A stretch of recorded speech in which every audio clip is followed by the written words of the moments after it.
Punimet për ndërtimin e bypassit të Vlorës kanë hyrë në fazën e tyre përfundimtare pas ndërtimit të segmentit rrugor, duke filluar prej hyrjes së qytetit të Vlorës dhe duke përfunduar në Tragjas. Tashmë po punohet për plotësimin e tij me elemente të nevojshëm. Përgjatë kësaj teinte ka nisur puna për vendosjen e barierave anësore të rrugës përgjatë bypassit.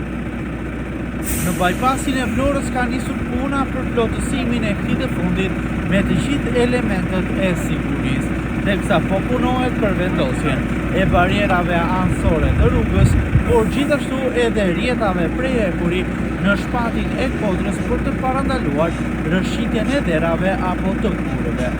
Vendosja e barierave të sigurisë konsiderohet si faza finale e këtij projekti. Barierat vendosen për të rritur parametrat e sigurisë rrugore dhe gjithashtu për të parandaluar raste fatale për jetën përgjatë qarkullimit rrugor. Po flasim këtu për një segment të ndërtuar në lartësi të konsiderueshme, ku garantimi i sigurisë rrugore mbetet një prej elementëve më të rëndësishëm në këtë projekt. Si shmësohet, po punohet gjithashtu dhe për vendosjen e rrjetave prej hekuri në shpatin e Kodrës përgjatë gjithë segmentit. Rrjetat prej hekuri vendosen për të parandaluar që të përfundojnë në segmentin rrugor. Gjithashtu këto rrjeta parandalojnë dherat që rrëshqasin nga pjesa e Kodrës të përfundojnë në rrugë. Po flasim këtu për një segment rrugor i cili shpesh ka shfaqur problematika si dhe bllokim të qarkullimit rrugor, pikërisht nga rrëshqitja e gurve apo dherave, veçanërisht gjatë ditëve me mot të përkeqësuar.